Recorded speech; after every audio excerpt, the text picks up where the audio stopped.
Good morning. Our next conversation is going to be very popular because it seems like generally most folks who go and buy their first small business have this dream of being a Holdco on their own day. And so we're going to chat today a bit about how easy it is to be a Holdco owner and operator. Great. All you do is buy a few businesses, plug in operators, and you're ready to go.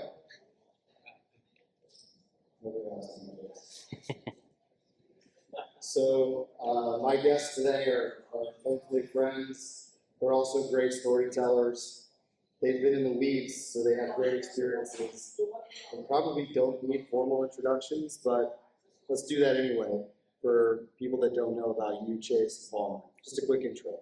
Sure. Who you are, what you do. So I'm Chase. I run Decata Group out of Salt Lake City. We're a boutique kind of lifestyle holding company is one of the ways we try to explain ourselves. I say lifestyle because we're self-funded and kind of accidentally in the Holdco game, which we'll talk about. We started our first company 9 years ago this week, actually, we just realized, and parlayed that first company into a second acquisition and so on and so forth. And so today we're operating 5 kind of discrete, independent, decentralized companies that are all owned by majority controlling interest of Decata Group. Our focus is kind of multi-decade, hence the name. Permanent ownership, where we acquire, start, and grow and steward great companies in the Utah area. Great. Paul? Yeah, Palmer Higgins, along with my brother and sister-in-law, we started Chenmark 10 years ago, so similar timeline. Also, I guess accidental Holdco. 10 years ago, Holdco, that terminology didn't exist, wasn't a thing. What we were doing was sort of like tangential to search and not private equity, so we were kind of like the black sheep. Didn't have the full structure fleshed out at the time. We just bought a first deal, then we bought a second one, and we were buying other ones. We got 14 now in a number of different industries: manufacturing, tourism, industrial controls, agriculture, and geographically agnostic as well. So Maine down to Florida into Western Canada. Say the thing, certainly when I'm talking to owners, the thing I probably highlight the most is that we're not a private equity company. And we are self-financed, so the cash flows of the companies that we own are what fund the equity checks of future acquisitions, and we don't have any outside investors, so the only shareholders of Chenmark are employees of Chenmark. Great. So similar to the conversation yesterday with Brent, we read a lot about where he is and where you guys are today, but take us all the way back to the first acquisition you did, and tell us, if you don't mind, sort of age range, phase of life. What was your mindset going into that first business? And then as much detail as you can, what you bought, etc. You want to take us away first? Sure. So 10 years ago, we decided we were going down this path. We were searching for a business. James, Trish, and I, we all got our start in more traditional finance. We're looking to leave that, and we were living in Greenwich, Connecticut at the time. Couldn't wait to get out, and said, "Hey, wherever the first one is, we're gonna move there." So at different times, it took us about 9 months to find that first one. We were moving to Reno. We were moving to Jacksonville. We were moving to Nantucket.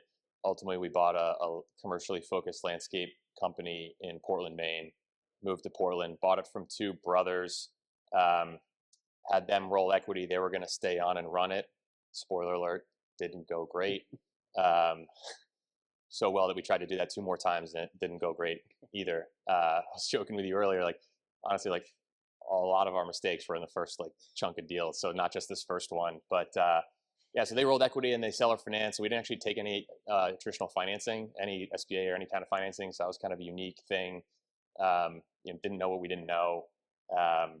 And I'd say like the one story we tell a lot, got in first day post closing, we're there and like we're trying to send or receive emails and like it's not working, and we find out it's because like their email or their router and their internet service was still 256K, like literally like the AOL from like your childhood. And so like day one, it was like we have to actually upgrade the internet before we can actually like send or receive an email in the shop. And yeah, that kicked off a long journey of trying to get that business. Welcome to the jungle. Yeah, more sophisticated. Like flash forward, like didn't work out great with the owners. They ended up basically saying like, that we don't want to do this anymore, and just left. And then we tried to replace them on a really tight timeline because they didn't really give us a lot of heads up. So hired someone who was also not a great fit. So we made a lot of mistakes in that first one, iteratively.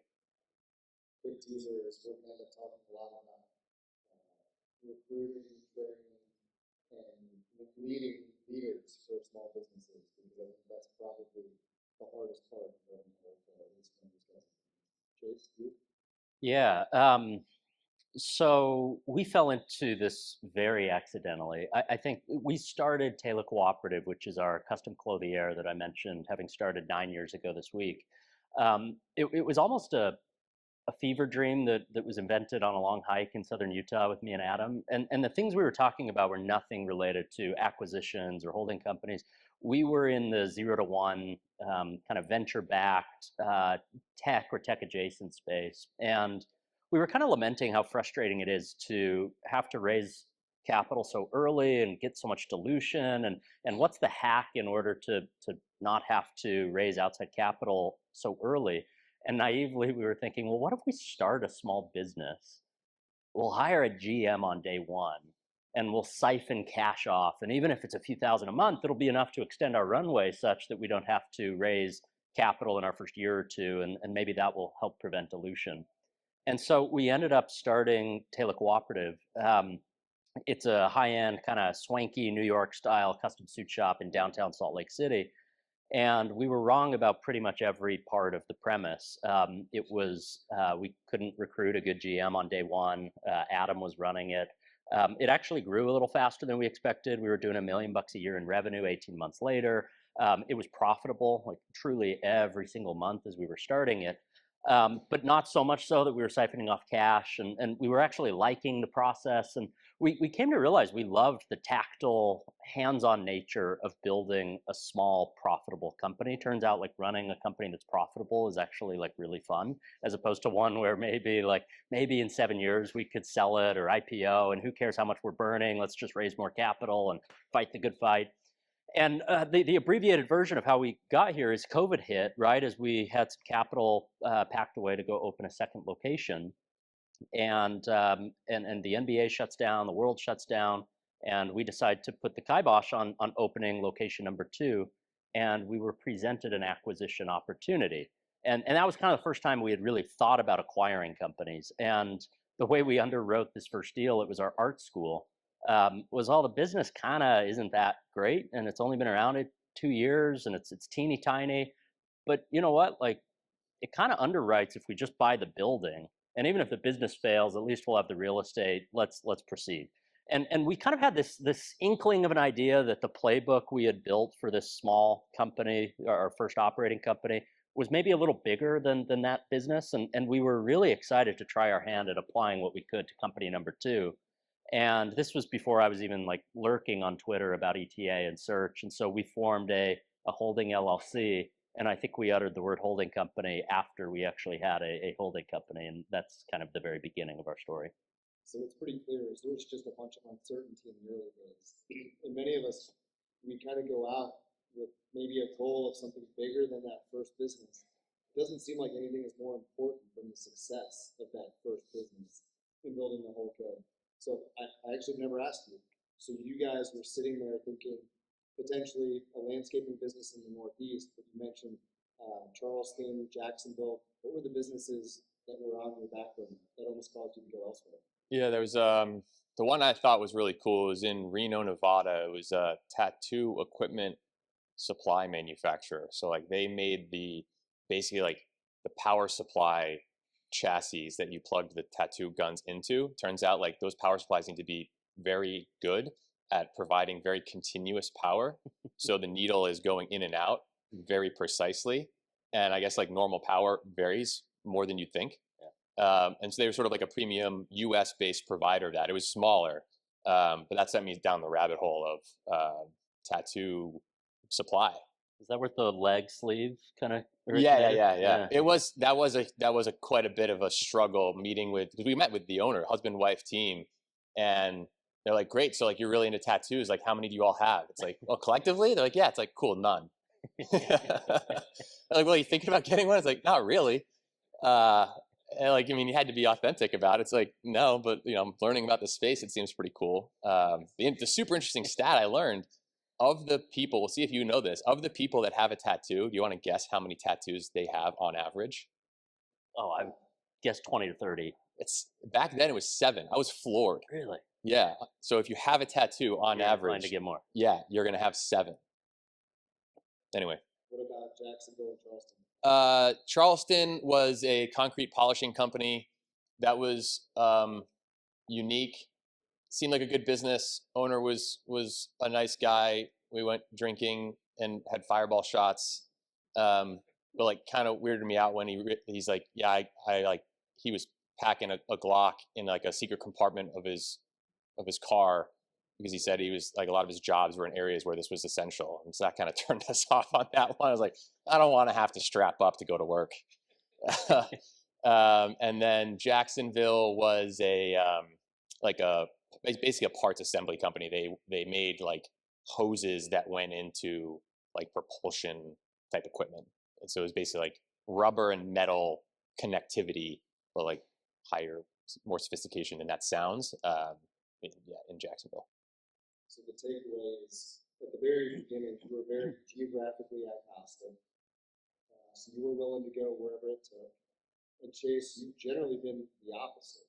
You've been willing to stay in Salt Lake, Central, and on the size perspective, you're willing to buy something or even start a business that's small, a lot like what many of us in the crowd are going to do over the next few years. So how did you get comfortable with being willing to buy or build only in Salt Lake and smaller? Or did you never have a grander plan? It's just incremental business after incremental business. You stand back and all of a sudden you got it. Yeah. Well, I mean, the grander plans started to get articulated as we were on path to close on our first acquisition. And we started to realize, hey, if this works, we could maybe build a career doing this. And we kind of felt like we had invented the private equity model for a couple of weeks. And yeah, to how you kicked it off, it's like, well, if it works on one, like, why doesn't it work on 10?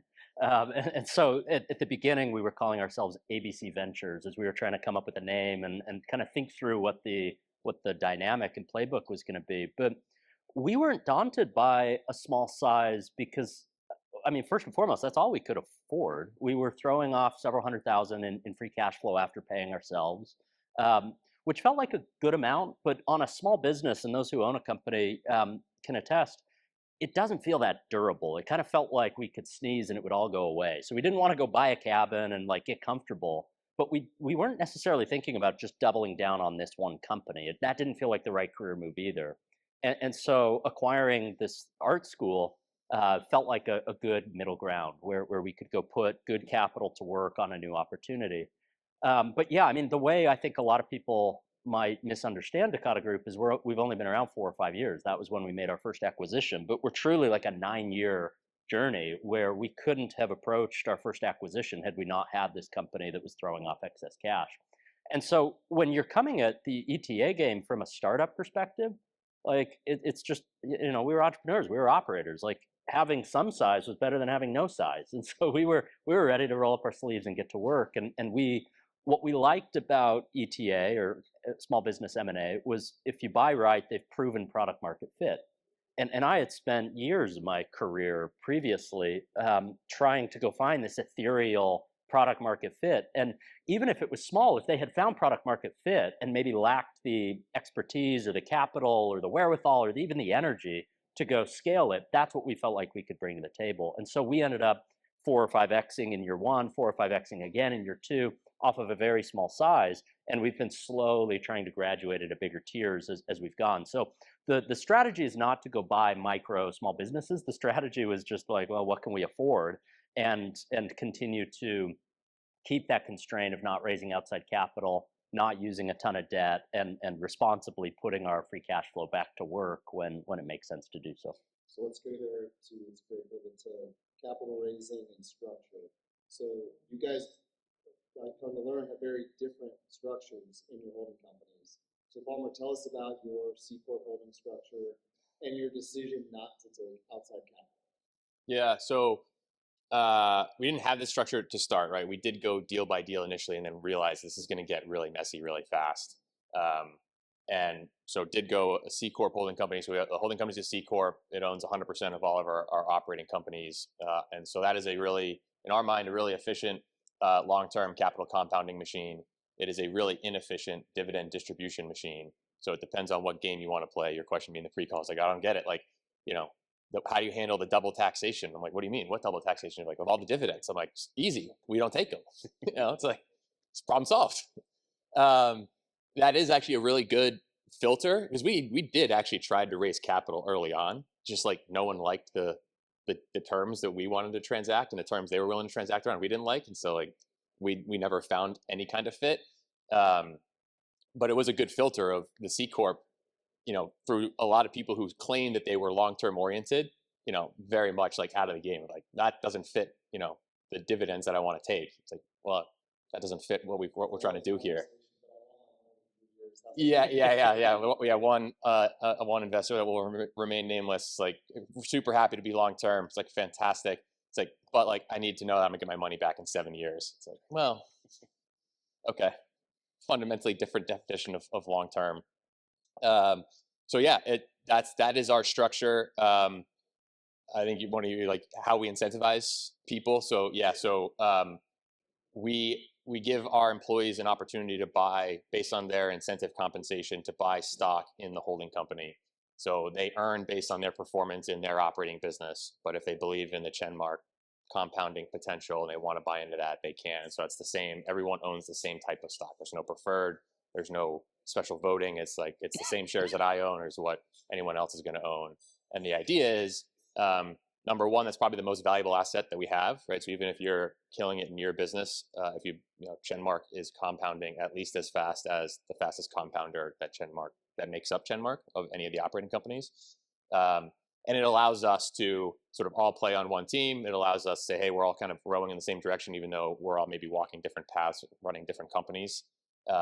It also allows us to create a market in our stock to solve the liquidity problem. So, we basically value our stock once a year. And so buyers who want to buy at that share price, and sellers who own shares, if they want to sell, they can sell. So that's how we solve the fundamental question of, great, you've cut people into stock. What do they do with it? You're not public. You don't plan on going public. You don't do dividends. So like, how do people monetize this thing? And that's how we do it. It's great how Chase does it very differently. So talk about pass-throughs all the way up. Talk about whether you own a percentage of the operating company, and how do you incentivize your leaders? Yeah. So yeah, similar in some areas, pretty different in others.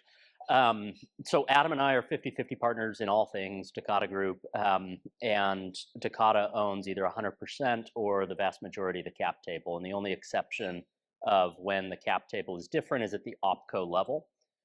We kind of have this like almost bipolar view on opco leadership, which is, one, it's really, really hard to go get a great leader at the helm of a company. And sometimes you have to kiss a lot of frogs in order to find the right person that meets the hard kind of Venn diagram of what you need at that role, but also meets the moment of the company, the size of the company.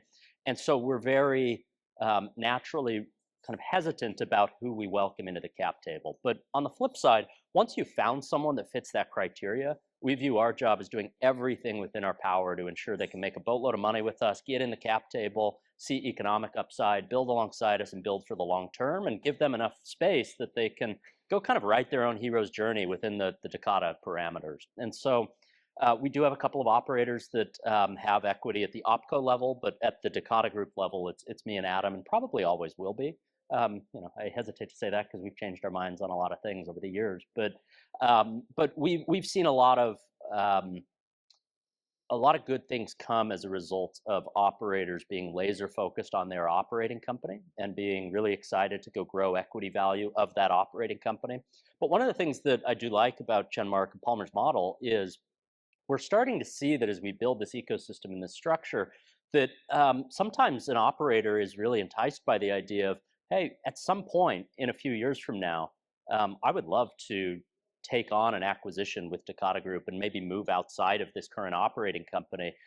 Is there a pathway in which I could potentially do that? And we operate our companies in a distinct way. We have our own values, we have our own vernacular. And so when we found someone that's really good at running a company, ideally we want to be able to put them into new opportunities. And so we've talked about how we can kind of either buy them out at the opco level and put them into a new role at a target acquisition, or maybe let them continue to keep their equity in that opco and go and kind of incentivize them on the new company. But I think a cool opportunity we're excited to try to pursue over the next few years is how do we leverage the holding company structure to build leaders and let them kind of grow their careers inside of the portfolio.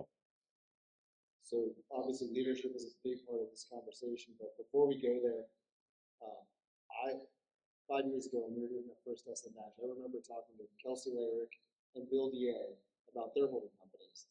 And I just assumed when you have a holding company, you centralize as much as possible.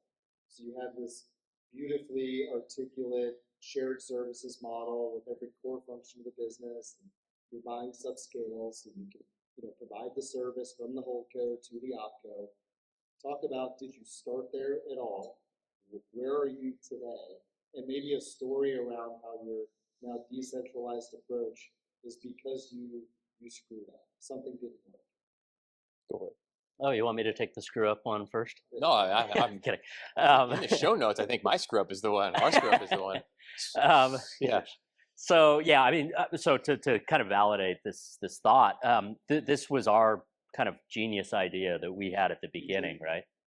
Absolutely. I mean, I remember actually we had a phenomenal marketer at our first company who we were paying as much as we could, who got an offer from a tech company down the road for like 40% more. And he was like, sorry, I can't not take this offer.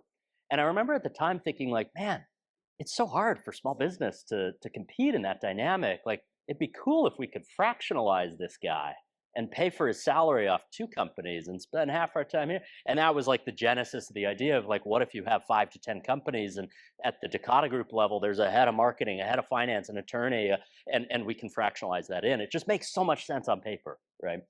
And I think what we've found is in our evolution, it's been hard to execute that in the details. I think we found that great CEOs kind of like don't want to lean on Decata, and delivering a shared services model that's split, especially in our very diverse industries, can be really hard. The go-to-market is different in these companies. In an ideal world, you have like buyer personas and ICPs that you know really well, and that gets hard as you start to stack companies. And so on the marketing side, it was tricky. Same on the finance side.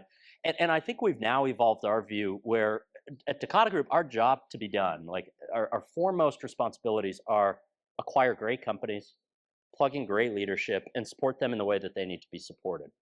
And oftentimes giving them the autonomy to kind of run the company in the way that they want it run is a much better way of doing that, and kind of staying in our lane and not trying to be this like agency conglomerate across marketing, finance, legal, and HR. The reality, though, is a lot of it was easy to push back into our operating company. So over the past 4 years, we've kind of tasked our operators with, as you can afford to, replace Decata functions. And we would charge back Decata's kind of shared services team and try to get to a market rate and invite them the second you think it makes sense from a competitive edge or an economic standpoint to go and replace Decata, please do. And today, we still have some semblance of shared services, so to speak. We found that like kind of the higher end of finance controller and fractional CFO has been really important to keep at the Decata level. When there's an HR need, we're very involved. We do today have 2 attorneys, not on staff, but that we use across the portfolio, and we found that to be good. But a lot of the day-to-day functions that we were really excited in day one to try to go test, we've just kind of found that hasn't played out the way that we wanted it to. I was actually chatting with Brent Beshore yesterday briefly, and he kind of mentioned, yeah, I can tell where someone's at in their holding company journey based on their relationship with shared services. And he's like, frankly, like for us, the second we got rid of shared services, a lot opened up in terms of what's possible. So I don't think we're alone in thinking that shared services is this genius idea that could scale with a holding company structure. That's right. You dodged the screw-up stories of all the Yeah. All right, now you're up. Yeah. So I think we would have said from the start that we were sort of decentralized first. And when I say that, I mean, the accounting, I think the 2 big things, like where does payroll land and where does accounting land? And for us, that was always at the operating company. Like, you're going to keep your own books, you're going to process your own payroll. We're not going to centralize that. And so like a lot of the day to day of like getting business, making business happen is going to be at the operating company level. And we do have some shared services. I think of them as like internal consultants. So we have a director of marketing who's really working with our CEOs and or their marketing teams, if they have one, to be another set of eyes and ears with the agency, or sort of examining work product, or providing some insight. And we have a technology our director of technology innovation, who's like, he's a full stack engineer, so he's the guy that's like, hey, it'd be great if technology could solve this problem, and he's the guy that can help you build it. And so like really on sort of one-off projects, as opposed to like when we tell them like, you can't take anything that's a day-to-day responsibility, because then you're not going to be available for any of our other 13 companies. We have a number of landscaping businesses. So the story was, and we took a ton of heat for a while, because like, why aren't you bringing these together? Synergies, Palmer, the synergies. I'm like, I get it, but like accountability is hard, like when you centralize stuff, whether it's shared services or whatever, like who's in charge, who's making the decision, who's making sure the outcome is commensurate for the money you're paying for it. But you figure, hey, we got these landscaping companies, they're all run independently, they have 3 different brands, but they all buy some of the same shit, right? They all buy mowers. Yeah. So let's go buy mowers together. Like, seems super simple. Like, I can do this, I can help. And went to all the different major mower manufacturers and struck a deal with Xmark, national account deal. It sort of like felt good. Brightview's got a national account deal, we do too. And it was mayhem from the start, because like no one actually was an exclusive Xmark mower user, but Xmark had the best line that sort of approximated what everyone else was using. And it was like, that's red, I don't like red, yellow, it's yellow or bust. Like, this doesn't, these controls aren't like Walker controls. The dealer in my area for Xmark kind of sucks. Like, I really love my Husqvarna dealer. It's like, whatever, like it lasted for a year. And then it was just like the discount that we were getting on mowers was not nearly enough to compensate for like the headache. And when one of those mowers broke down, it was like, well, corporate's making us buy Xmarks. It's like, that's not what we want here. So like, do your own thing for mowers. And we had if that worked, we had a plan. Like, we were going to do mulch the same way. We were thinking about like how to get a barge from, I forget, like Chile or something, where salt comes from. We were going to buy salt in bulk and barge it, up the Mississippi and then train it. It's like, no, we're not doing that. Like, go call Morton Salt. It's going to be fine. My first experience with this is when we were buying a fence business, and the seller said to all of his people, we're dressed properly, corporate's HR person is showing up on Monday. That's as great. As soon as that happened, I said, we can do this. Mm-hmm. All right, so I think the punchline in your evolution has been, well, it might be nice to share some services and offer platform or corporate level support. At the end of the day, to grow quickly and to structure enough acquisitions over time where you don't have to be super involved, you have to be centralized, which then begs the question, who runs that? So talk about your philosophy, but also how you execute, finding, training, and placing leaders, incentivizing them, your experience in that regard. Yeah, I mean, I think the way I tie these topics together is the relationship and the attitude that we found we need to have in relation to our operators and our operating companies is very much delegate authority, empower, and support. And it's really hard to do if you're out trying to be prescriptive on what color lawnmower, or where they should be buying from. So we've evolved a lot on the operator front. I think that we have internally kind of coined this approach where we use 3 titles to describe what we expect and the relationship we expect to have with our operators. And some of you may have heard me talk about this before, but we use the titles general manager, president, and CEO. And internally to us, and what that means to our operators is, if it's a general manager, we kind of expect Decata to be the one to set the vision, articulate the plan, develop the budget, and ask the general manager to go execute that. On the other side of the spectrum for CEO, we kind of expect them to do all of that, understand the industry, articulate their proposed plan, develop a proposed budget, and leverage us almost as a board of directors to go bless that. And then this president role is some hybrid in between. And we kind of had to come up with that because when we were acquiring these smaller companies, it's ridiculous at some point to try to use the title CEO on a small $1 or $2 million revenue company. And we didn't have the P&L space to go and hire anyone who is really kind of capable or wanting to go and develop a 3-year roadmap, develop a plan for next year, know how to create a budget or a revenue model. And so we've had to grow our operators into that, or occasionally have a succession plan in place to go bring more experienced operators in. And we have had a lot of change in our operator seats over the past 4 or 5 years. The average Decata Group company grows about 65% in its first year. So we play a very hands-on role in year one. We're pulling levers, we're working alongside them. And one of the things that I've noticed is as your company's growing at a fast rate, so too do we as the leaders of our companies. If the company grows 30% a year, your leadership kind of has to grow 30% a year. And that's the challenge that I think we all have in this room is if you're fortunate enough to be growing at a good clip, how do you grow with it? And so to come back to the question, we have found that there's no one size fits all in sourcing a good operator. Sometimes it comes from within the business, and we find ways to empower them and bring them up to speed on what we look for in that operator role. We've sourced externally, kind of off the streets, off Indeed, off LinkedIn. We are currently overseeing an operator transition right now, and we put a listing up and got 200 some odd applicants. We also reach out to our kind of network, and we're building this roster of folks in the Utah area that at some point we would really love to work with.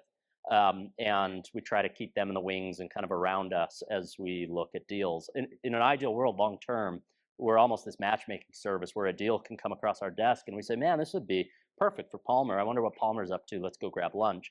But in the meantime, right now, we kind of try to meet we go buy the best leader we can afford off the P&L of that company. We work our tails off to support them and help them develop as a leader and give them a track to do so. And we try to make sure that we're supporting them in their journey toward that CEO role where they are largely autonomous and empowered to run the ship without us. Palmer, your program is more formal. Yeah, so we're definitely looking for CEOs, in part because we're looking at businesses that can support a CEO that have the sort of P&L capacity for that.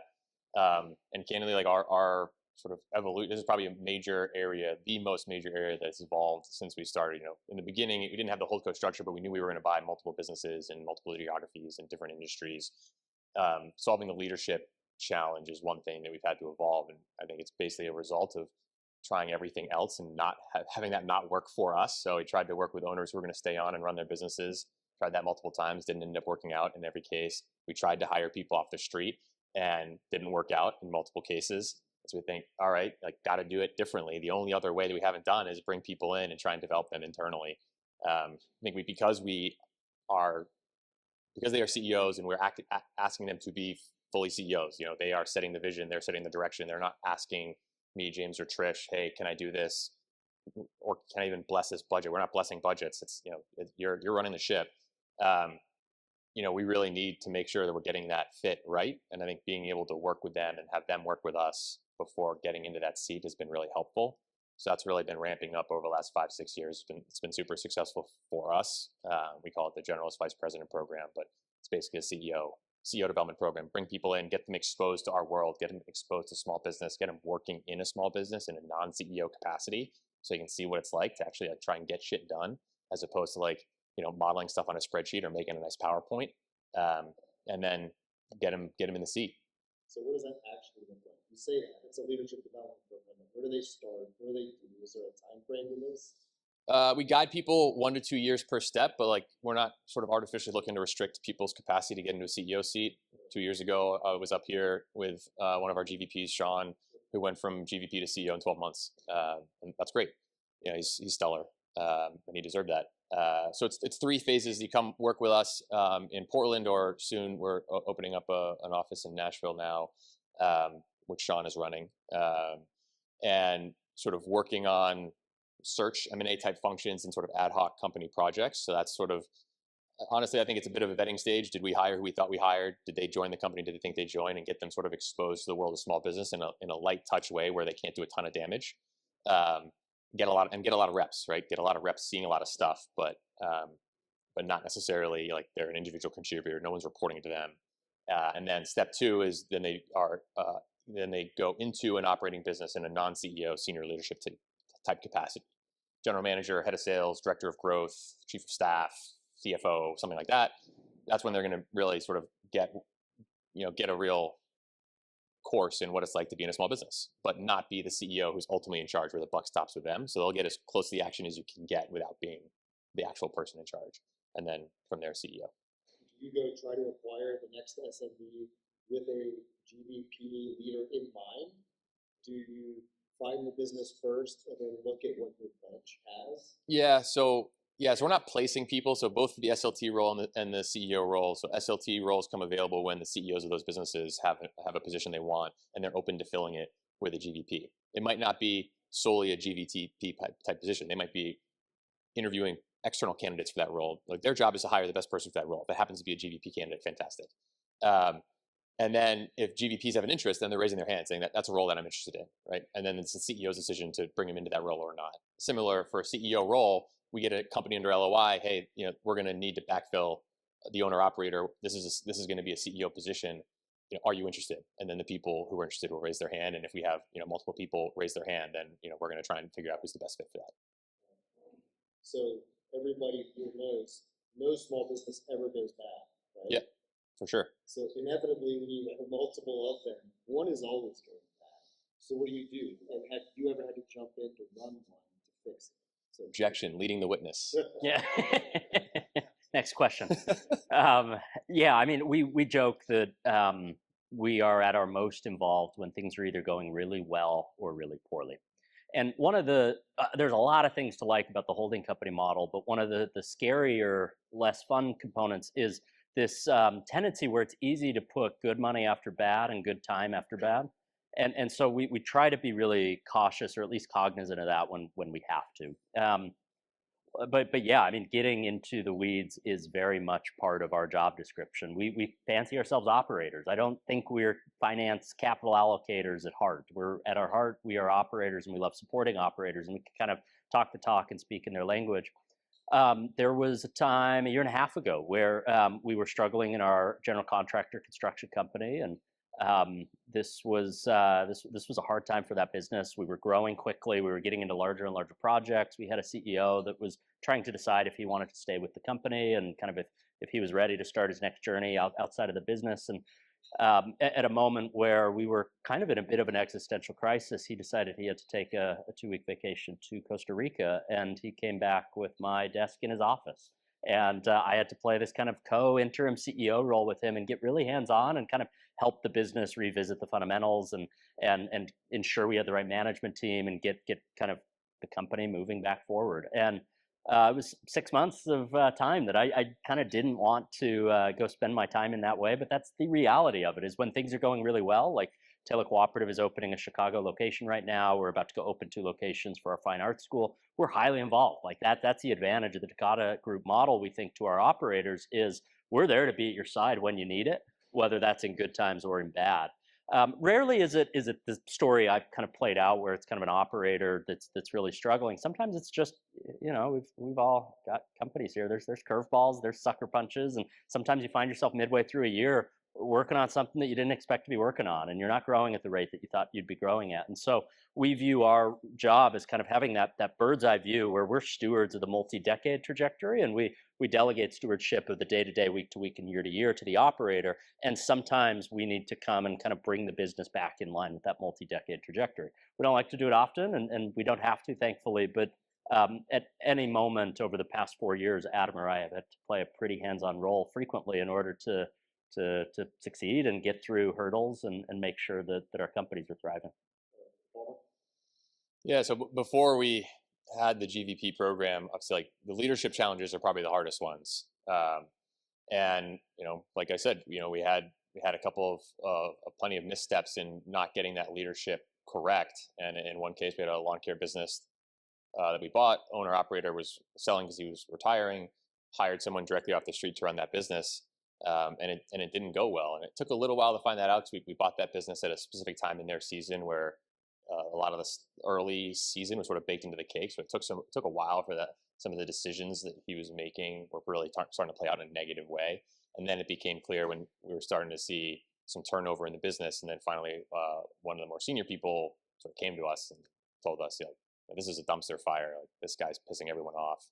So we realized we need to move fast now. Like we can't afford to lose people. Things are going in the wrong direction. but we didn't have anyone. So it was me, James, and Trish sitting at a table saying like, we gotta, one of us has to figure this out. I was at the time leading up our search efforts. So that was the easiest thing to sort of shut off. Like who can stop doing what they're doing? And, it was easiest for me to stop doing what I was doing. Like you just stop talking to brokers, stop talking to owners. The ones that are in the pipeline probably aren't going to work out anyway. So like kind of like fade out. And if anything pops, I'll hand it off to James or Trish. And so I remember distinctly, 9 days after that meeting with me, James, and Trish, I was introducing myself as the CEO of this lawn care business with no lawn care experience, basically saying, yeah, I had a hand in hiring this person. That person was obviously not the right person. I'm super sorry. And I'm going to be here and work like hell to try and fix it. And I ended up running that business for 4 years. And did you have the right business before that? No. No. So that being the case, what advice would you give to a first-time searcher, business owner, business operator? Yeah. Knowing it wasn't that long ago, you were at the seat. No, I mean, I've only been out of running. So I ended up running another one of our businesses, turned out just for an interim period of time, bridging from one CEO who actually went to go run a different one of our acquisitions. While you were saying like wanted to get sort of a different challenge, his wife wanted to move to a different area, and waiting for one of our GVPs to sort of like, develop to be ready. So I've only actually been out running businesses for like 2 years now. So like 50% of my time at Chenmark has been running one of our businesses. And I'd say like we disregarded most of the advice that people gave us early on. And I think a lot of that was good because a lot of people told us what we were doing was wrong and was not going to work. So I think it was helpful that we disregarded a lot of that. But one piece of advice we definitely got was, hey, you should run your first one. And I think it's really helpful to get operating experience. And like, I would agree with that. That was advice we probably should have followed. So that is advice that I now give people, knowing full well like I didn't actually follow that. I had to sort of retrace steps a bit. And so I think as it relates to if somebody's out here dreaming of being a Holdco owner, one, give one piece of advice as to how they can get there. What is it you would be doing now to get there? But it also proves to be the case that most of us who run some version of a Holdco are better off than having just run a single business to start. Yeah, it's tricky. Let's see. I mean, so I was talking with my buddy Rich Jordan, that many in this room probably know, and he was talking about something, and he tweeted about this recently about like when things are boring, that's probably a good sign to like press on and like you're onto something, and like don't let your ADD or entrepreneurial excitement just get you, you get one business okay, and then it's like off to the next. Let's go acquire another, and so there is something really important, I think, about that first deal and really getting to operator mastery, really understanding how to run a company and not trying to move too quickly on acquiring company one and moving to company two.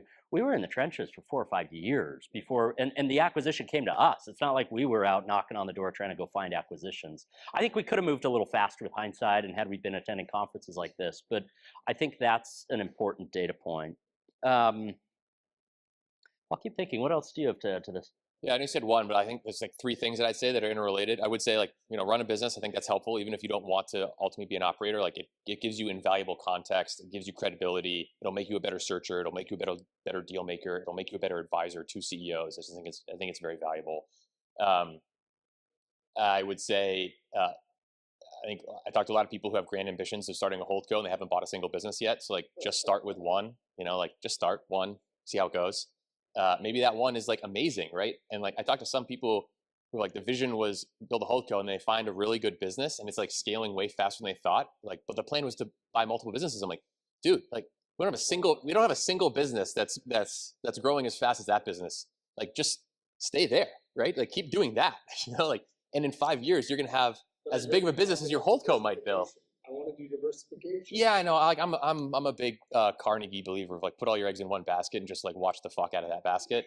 So like I'm not like, yeah, like technically there's diversification in like Chenmark's different businesses, but like like they can move in similar. Like we're seeing softness in some businesses. Tariffs are going to hit a lot of our businesses. Like shit's going to happen. Mm-hmm.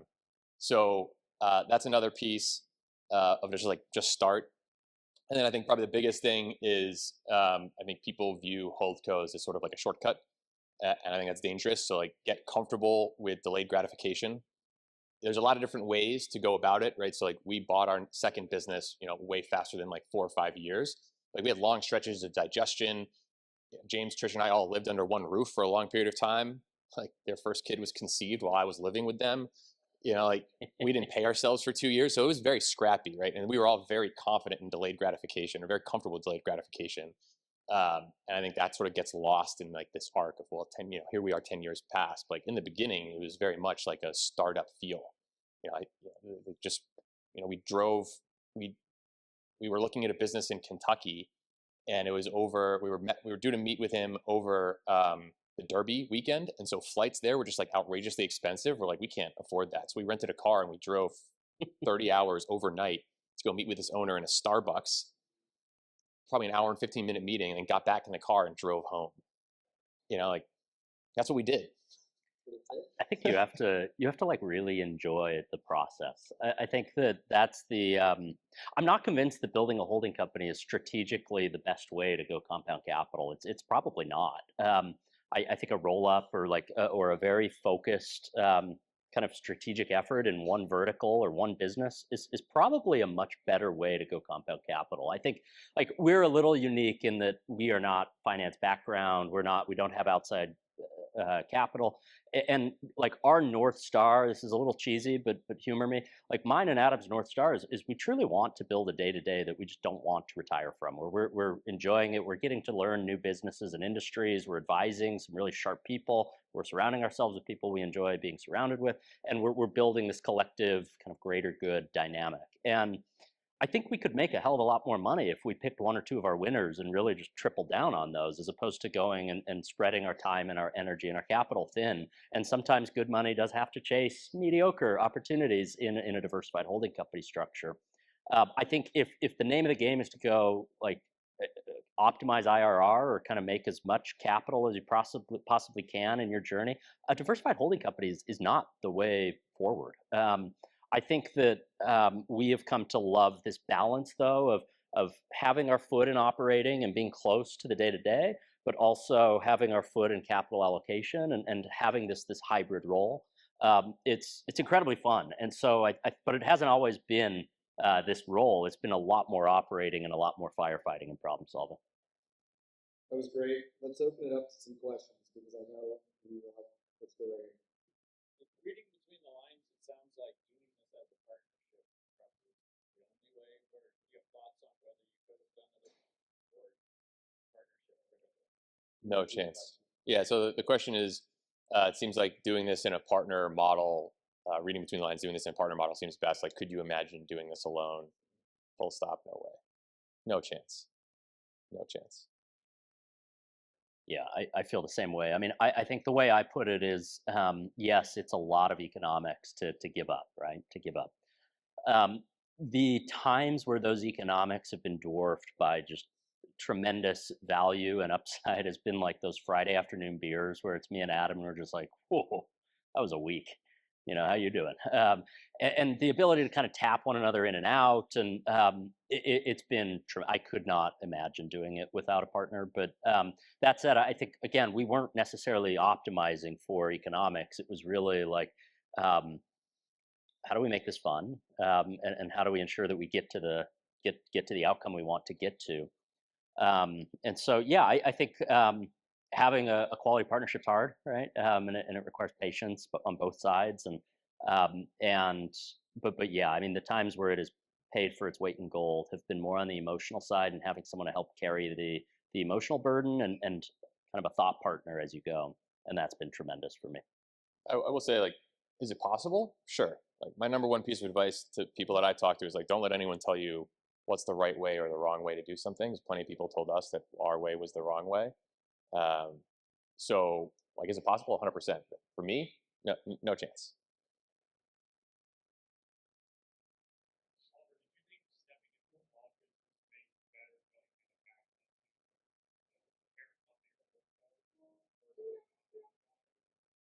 So the question was, did operating business help me better being at the Holdco level, essentially? Yeah, like 100%. Like we just talked about. I think walking not just a mile, but like more than a mile in those shoes helps me. I work with 4 of our CEOs now, so it helps me like empathize and understand what they're going through, the highs and the lows, the good, the bad. I can talk to them about things that they can't talk to their own team, right? Because there are things you can't talk about with your team when you're a CEO.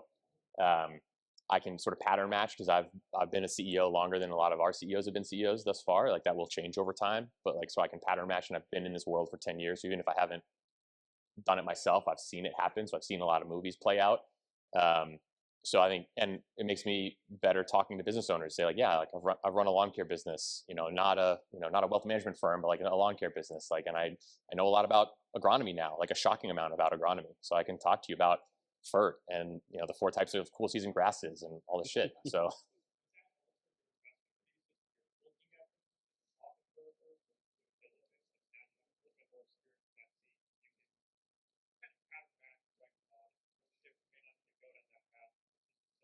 yeah, totally.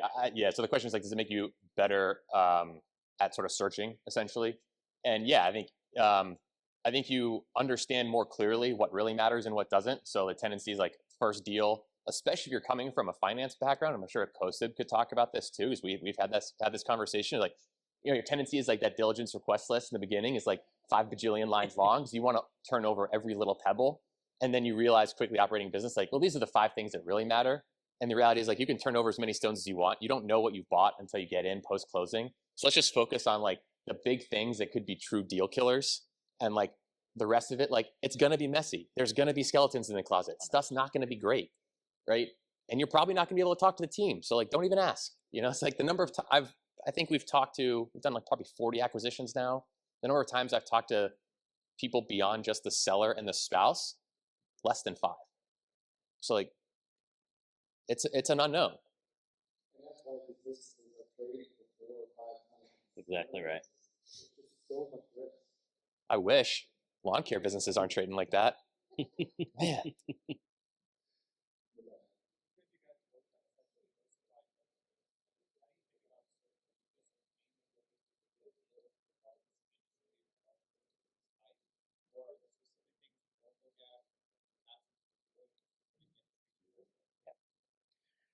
So repeating the question, I think, can tell me if I'm characterizing it right. Since we take a diversified approach, how do we look at new acquisitions and search, and are we going after a specific sector? I think the way we think about it is we want to be good owners, and what that means is we want to be able to come to the business with advantages, whether that's, again, like I said earlier, capital and energy, or ideally we have some kind of insight on how to make the second chapter of this business just as exciting as the first chapter. And so what that means is, like restaurants, we can't add a lot of value. We would probably actually destroy a lot of value real quick. And so there's certain categories we don't look at. But what we found is, even across multiple industries, there's oftentimes commonality in playbook and strategic vision and opportunity. And what we want to be able to do is come into a company with a vision of here's what we see the next 10 plus years looking like, and here's why we think we can be good at helping unlock that future. And we found that can apply to a variety of different businesses that we look at. Right now, because we're geographically focused and we have a lot of internal projects going on, we're kind of relying on just deals that come to us. And so we are pretty opportunistic in that sense. And we're getting, we get visibility into a lot of deals. We get a couple a week that come knocking on our door, and most aren't that great. But the ones that do look interesting, that's one of the filters that we try to apply really quick is why us versus another buyer? What can we uniquely do? And in the absence of that being industry, we look for other things like what can we do to help unlock potential in the business.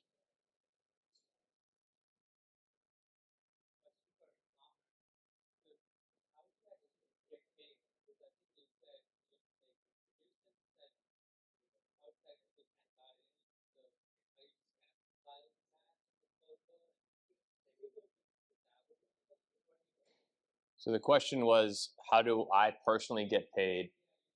Am I piling cash at the Holdco?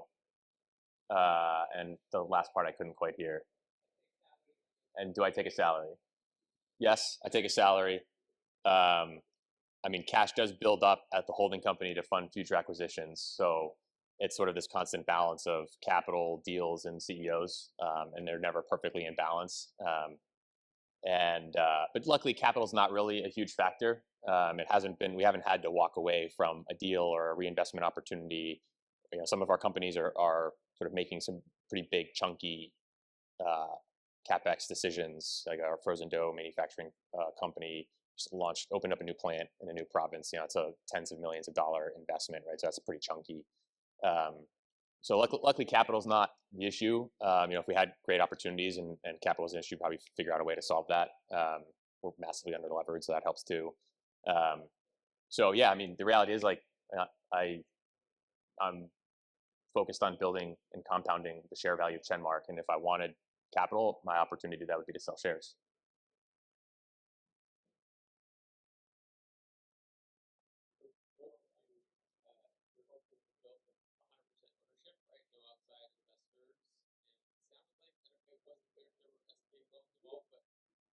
Obviously that's really clean. I'm curious for searchers who maybe, I think it's easy as a searcher to have a grand idea of building a Holdco, but to maybe not understand how complicated it can get. You have bringing investors in and having, SBA loans. So I'm curious, do you know of other Holdcos out there that have done it differently and have investors on a deal by deal basis, or is it really, hey, you're either raising money at a Holdco level deal, or you're funding it 100% and it's really hard to get it.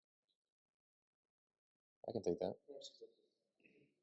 Usually, the alternative is to work for now would be an independent sponsor who will structure and capitalize the business platform. But it's a little tough to just be a sponsor or a platform. How do you describe to your investors who are only in this business how much time are you going to spend in that business? What resources are you going to allocate amongst them?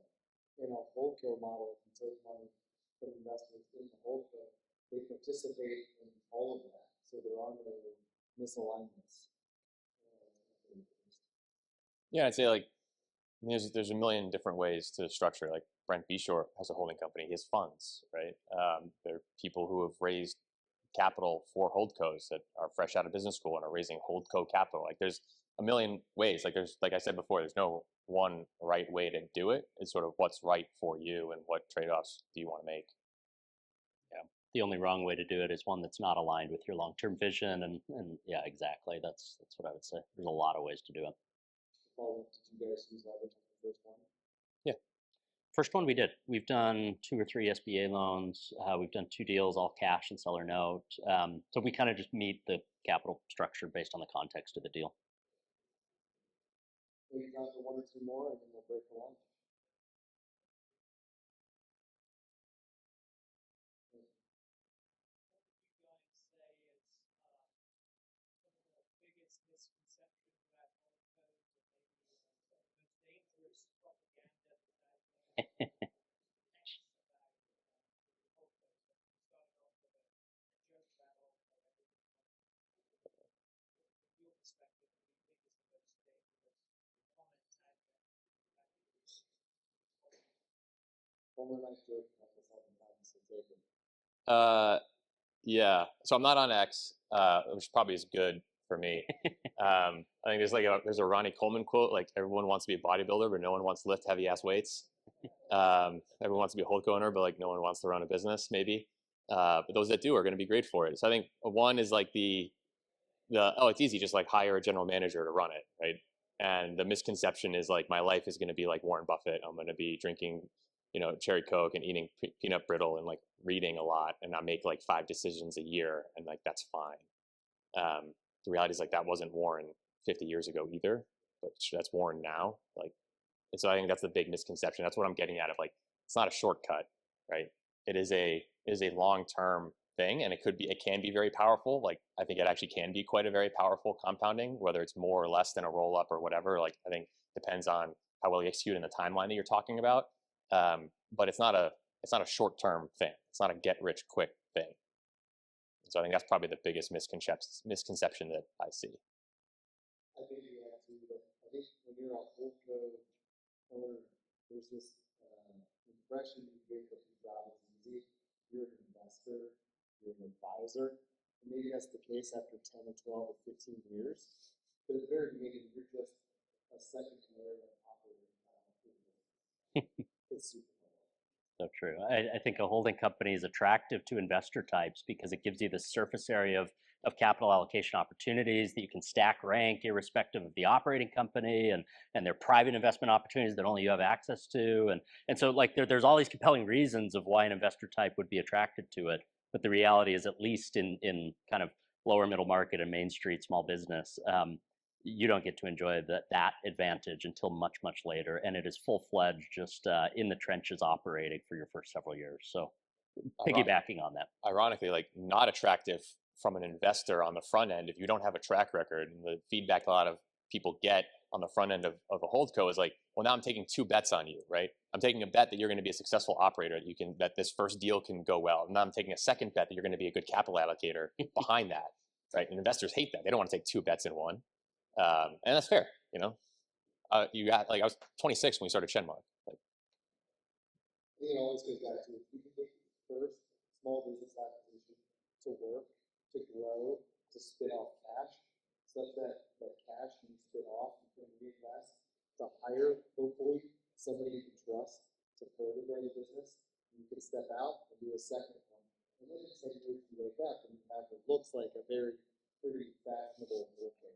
Which, just to piggyback on that thought, I mean, if you're good in one company at empowering other people, investing in them, getting out of their way, figuring out what to go work on, not getting distracted on the things that feel important but really aren't important, you're naturally going to progress yourself into a position where you're out of the day-to-day of the company. And those skills do parlay really nicely into a holding company skill set. But yeah, I think you've got to cut your teeth in that first operating company. All right, Tara's giving me a red light of death. So let's call it a day. Thank you guys for being here. thank you.